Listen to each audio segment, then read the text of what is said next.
Hello everyone, welcome to my YouTube channel prep with Shikha. आज की video में हम अपना बैलेंस ऑफ पेमेंट का रिमेनिंग पार्ट कंप्लीट करेंगे। तो वीडियो स्टार्ट करने से पहले आप अगर चैनल पे नए हो तो प्लीज़ चैनल को सब्सक्राइब कर देना और बेल आइकन को प्रेस कर देना ताकि मेरी वीडियोस की सारी नोटिफिकेशन आपके पास जल्दी से जल्दी पहुंच जाए। तो अब स्टार्ट करते हैं equilibrium and disequilibrium in BOP. Equilibrium क्या होता है और डिसइक्विलिब्रियम ये कौन सी सिचुएशन होती है, किस मोमेंट पे ये रीच करती है। ठीक है, BOP equilibrium is struck when current account balance plus capital account balance plus errors and omissions equals to 0। BOP equilibrium के अंदर तब होता है जब हमारा करंट अकाउंट का बैलेंस और कैपिटल अकाउंट का बैलेंस और एरर्स और ओमिशन सारे मिला के 0 के इक्वल होते हैं। ठीक है, and there is no movement increase और decrease of official reserves of the central bank. मतलब जो ऑफिशियल रिजर्व है उसके अंदर ना कोई इंक्रीज हो रहा है ना कोई डिक्रीज हो रहा है, कोई मूवमेंट नहीं हो रही है। In case we ignore the element of errors and omissions, we can say that BOP equilibrium is struck when, अगर किसी केस में हम ये इग्नोर कर देते हैं कि एरर्स और ओमिशंस को, तो BOP इक्विलिब्रियम कब आता है? ठीक है, एक ऐसी सिचुएशन में जहां पे current account balance plus capital account balance दोनों एक दूसरे के इक्वल होने चाहिए। मतलब दोनों इक्वल होने चाहिए किसके? 0 के। There is no movement of the official reserve. देखो, बीओपी इक्विलिब्रियम दो कंडीशन में है।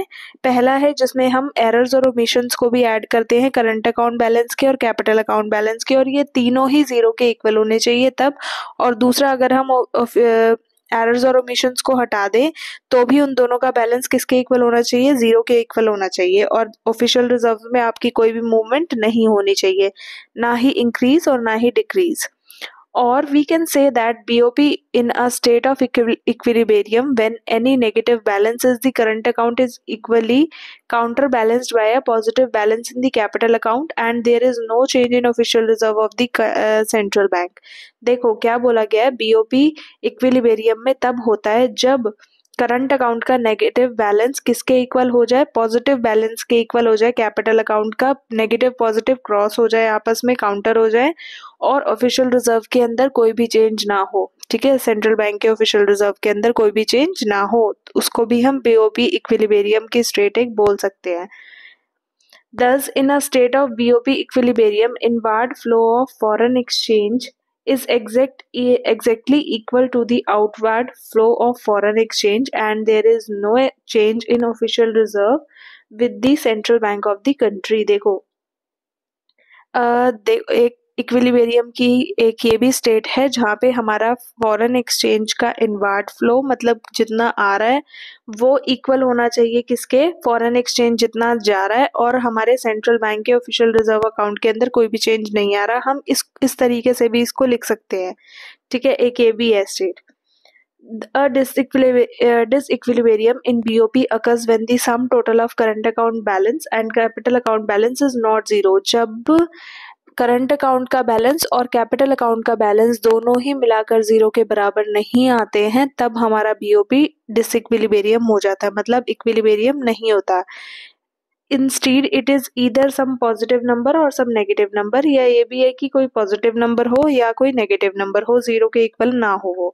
इन case the sum total of current account balance and capital account balance is some positive number, मतलब कि कोई बैलेंस पॉजिटिव नंबर हो सकता है या कोई नेगेटिव हो सकता है, और अगर वो दोनों ही पॉजिटिव है, करंट अकाउंट भी और कैपिटल अकाउंट भी, तो उसको BOP सरप्लस बोला जाता है। और अगर कोई इनमें से दोनों, मतलब या ये दोनों ही नेगेटिव नंबर है, तो उसको BOP डेफिशिएंट बोला जाता है। क्लियर? दस वी हैव, फिर 3 तरह की सिचुएशन आती है हमारी, BOP डिसइक्विलिब्रियम, BOP सरप्लस और BOP डेफिशिएंट। ये तीनों सिचुएशंस कब अराइज होती हैं ये हम पढ़ लेते हैं। BOP डिसइक्विलिब्रियम में तब होता है जब करंट अकाउंट का बैलेंस और कैपिटल अकाउंट का बैलेंस दोनों इक्वल नहीं होते 0 के। ठीक है, तो इसमें क्या हो जाता है? ऑफिशियल रिजर्व की मूवमेंट हो जाती है जिस वजह से BOP डिसइक्विलिब्रियम में चला जाता है। और BOP सरप्लस कब होता है? जब करंट अकाउंट का बैलेंस और कैपिटल अकाउंट का बैलेंस कोई पॉजिटिव नंबर होता है जो कि 0 के इक्वल नहीं होते हैं। ठीक है, वो क्या पॉइंट करता है कि जो net inward flow of foreign exchange है and leading to an increase in official reserve. जो हमारे फॉरेन एक्सचेंज का फ्लो है वो इनबार्ड है, ठीक है, वो आ रहा है, जिसकी वजह से हमारे ऑफिशियल रिजर्व्स इंक्रीज हो रहे हैं, जिसको हम बोलते हैं बीओपी सरप्लस। बीओपी डेफिसिट कब होता है? जब कैपिटल अकाउंट और करंट अकाउंट का बैलेंस नेगेटिव होता है, किसी नेगेटिव नंबर में शो किया जाता है, और जब हमारा फॉरेन एक्सचेंज आउटवर्ड फ्लो में होता है, मतलब जा रहा होता है, जिससे कि हमारा ऑफिशियल रिजर्व कम हो रहा होता है, उसको बोला जाता है बीओपी डेफिसिट की सिचुएशन, ठीक है। फिर आपका आता है ऑटोनोमियस और accommodating items of BOP account. ये कौन से आइटम्स होते हैं देख लेते हैं हम। यहाँ पे बीओबी नहीं आएगा, यहाँ पे बीओपी ट्रांजैक्शंस आएगा। बीओपी ट्रांजैक्शंस और item in BOP account are often classified as autonomous items और अकोमोडेटिंग आइटम्स। जो भी बीओपी ट्रांजैक्शंस होती हैं या बीओपी अकाउंट के अंदर जितने भी आइटम्स होते हैं उनको ऑटोनोमियस आइटम्स या अकोमोडेटिंग आइटम्स बोला जाता है। अब उनको हम पढ़ लेते हैं कि वो एक्चुअल में होते क्या हैं, ठीक है। तो सबसे पहला है आपका ऑटोनोमियस।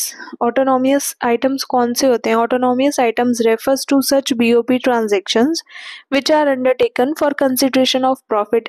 ऐसी ट्रांजैक्शंस जो कि हमारी कंट्री करती है रेस्ट ऑफ द वर्ल्ड के साथ, क्या करने के लिए? प्रॉफिट के पॉइंट ऑफ व्यू से, प्रॉफिट को कंसीडर करके, उसको बोला जाता है ऑटोनोमियस आइटम्स। अकोमोडेटिंग आइटम्स वो होते हैं जिनको प्रॉफिट कंसीडरेशन के पॉइंट ऑफ व्यू से नहीं किया जाता है ऐसी ट्रांजैक्शंस, ठीक है।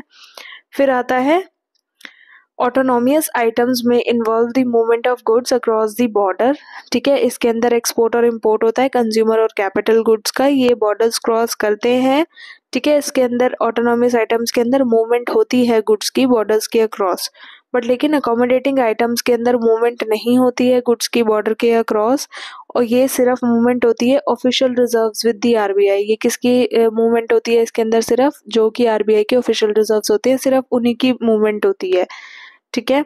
Autonomous items leads to BOP imbalance. ये या तो ऑटोनोमियस आइटम बीओपी को सरप्लस कर देते हैं या डेफिसिट कर देते हैं, ठीक है। बट लेकिन अकोमोडेटिंग आइटम्स वो होते हैं जो बीओपी इम्बैलेंस को करेक्ट करते हैं, ठीक है। जो भी हमारा बीओपी इम्बैलेंस हो रखा है उसको करेक्ट सिचुएशन में लाते हैं। Accommodating items leads to correction of BOP imbalance. Clear है? ये होते हैं आपके ऑटोनोमियस आइटम्स और अकोमोडेटिंग आइटम्स। क्लियर है सबको? फिर आता है आपका सिग्निफिकेंस ऑफ बीओपी अकाउंट और बीओपी डेटा, ठीक है। अब बीओपी अकाउंट के कुछ सिग्निफिकेंस भी तो होंगे। हमने कंसेप्ट समझ लिया बीओपी क्या होता है, उसके कॉम्पोजिशन समझ लिए, तो हमें उसकी कुछ सिग्निफिकेंस भी तो समझने होंगे। Financial status of the domestic economy. BOP account क्या बताता है कि हमारी कंट्री का, मतलब हमारी डोमेस्टिक इकोनॉमी का फाइनेंशियल स्टेटस कैसा है, फाइनेंशियली वो कैसी है, ठीक है। हमारी domestic economy in relation to rest of the world, बाकी बचे हुए संसार के साथ, ठीक है। Borrowing reveals dependency on rest of the world. हमारी कंट्री ने जितनी ज्यादा बोरोइंग की कर रखी होती है वो क्या बताती है कि हम कितना ज्यादा डिपेंडेंट है अदर कंट्रीज के ऊपर, रेस्ट ऑफ द वर्ल्ड के ऊपर। It points the backwardness of the domestic economy, और ये बैकवर्डनेस के बारे में बताता है कि कितनी बैकवर्ड है हमारी इंडियन इकोनॉमी, ठीक है, हमारी कंट्री की economy. Net factor income from abroad, कि हमारा कितना फैक्टर इनकम फ्रॉम अब्रॉड है, ठीक है, क्योंकि ये बहुत इंपॉर्टेंट होता है नेशनल इनकम को काउंट करते टाइम, तो ये एक नेशनल इनकम का इंपॉर्टेंट कंपोनेंट है। बीओपी डेटा क्या बताता है कि हमारा कितना net factor income from abroad है एक्चुअल में। X minus M a component of AD क्या बताता है कि बीओपी अकाउंट शो करता है कि हमारे एक्सपोर्ट्स और इम्पोर्ट्स कितने हैं कंट्री के, कितने हम एक्चुअल में एग्रीगेट डिमांड के हिसाब से एक्सपोर्ट करते हैं या कितना इंपोर्ट करते हैं, ठीक है। राइज इन एक्सपोर्ट और import leads to rise in aggregate demand. जितना ज्यादा ये बढ़ेगा उतना ज्यादा हमारी डिमांड बढ़ेगी। It directly impacts the level of output and employment in the domestic economy. और जितना ज्यादा हमारा एक्सपोर्ट इम्पोर्ट बढ़ रहा है तो मतलब मतलब एक तरीके से जितना ज्यादा हमारा एक्सपोर्ट बढ़ रहा है तो हमें प्रोडक्शन ज्यादा करने की जरूरत पड़ेगी, तो हमारा लेवल ऑफ आउटपुट बढ़ेगा और हमारे लोग ज्यादा से ज्यादा काम करेंगे, तभी तो प्रोडक्शन ज्यादा हो पाएगी। क्लियर है? फिर आता है आपका मार्केट पोटेंशियल। मार्केट पोटेंशियल क्या बताता है कि जो बीओपी अकाउंट है वो हमारी मार्केट पोटेंशियल बताता है, मतलब हमारी डोमेस्टिक इकोनॉमी की मार्केट पोटेंशियल को बताता है कि हमारा फॉरेन इन्वेस्टमेंट का साइज कितना है, और जितना ज़्यादा हमारा फॉरेन इन्वेस्टमेंट का साइज होगा उतना ज़्यादा हमारी इकोनॉमी का मार्केट पोटेंशियल होगा, उतना ज़्यादा हाई मार्केट पोटेंशियल होगा हमारी इकोनॉमी का। ठीक है, फिर उसके बाद आता है monetary and fiscal policy.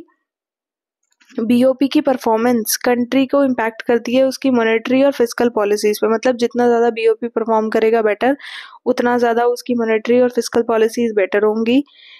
In the event of greater flow of foreign exchange from the rest of the world, there is a pressure of demand for the domestic currency। और जितना ज़्यादा फॉरेन एक्सचेंज का rest of the world से flow होगा, ठीक है, जितना ज़्यादा फ्लो होगा फॉरेन एक्सचेंज का रेस्ट ऑफ द वर्ल्ड से, उतना ज़्यादा डिमांड का प्रेशर बढ़ेगा हमारी डोमेस्टिक करेंसी पे, मतलब हमारी डोमेस्टिक करेंसी की डिमांड का। ठीक है, the RBI has to account for it in the formulation of monetary policy, और आरबीआई उसको मॉनेटरी पॉलिसी के टाइम पे कंसीडर करेगी। Likewise poor flow of foreign investment in domestic economy में point to hard tax laws in the domestic economy, और जितनी ज़्यादा foreign investment हमारी कंट्री के अंदर कम होगी तो उतना ज़्यादा गवर्नमेंट को क्या करना पड़ेगा, हाई टैक्स लॉज बनाने पड़ेंगे, मतलब डिफिकल्ट टैक्स लॉज बनाने पड़ेंगे हमारी डोमेस्टिक इकोनॉमी में। The government must account for it in the formulation of its fiscal policy, और गवर्नमेंट उसको फिस्कल पॉलिसी के टाइम में कंसीडर करेगी। तो ब्रीफली क्या बोला गया है, बीओपी अकाउंट क्या बताता है, हमारी कंट्री की फाइनेंशियल स्ट्रेंथ के बारे में बताता है रेस्ट ऑफ द वर्ल्ड के साथ, कि उसकी रेस्ट ऑफ द वर्ल्ड के साथ कैसी है फाइनेंशियल स्ट्रेंथ। ठीक है, for less developed countries like India, it highlighted the need for borrowing from rest of the world as well as the need for foreign investment। और जैसे less developed countries, हमारा India का उन्होंने खुद ही नाम लिख रखा है, तो उनके लिए ये बताता है, ये हाईलाइट करता है कि उनको बोरोइंग की कितनी ज़रूरत है रेस्ट ऑफ द वर्ल्ड से। ठीक है, और उनकी कंट्री को कितनी फॉरेन इन्वेस्टमेंट की ज़रूरत है। तो यहाँ आपका चैप्टर कंप्लीट होता है। अब हम नेक्स्ट चैप्टर स्टार्ट करेंगे नेक्स्ट वीडियो में। बैलेंस ऑफ पेमेंट आपका पूरा कंप्लीट हो गया है। अगर आपको वीडियो अच्छी लगी है तो प्लीज़ लाइक कमेंट शेयर ज़रूर करना। मिलते हैं नेक्स्ट वीडियो में। Thank you so much.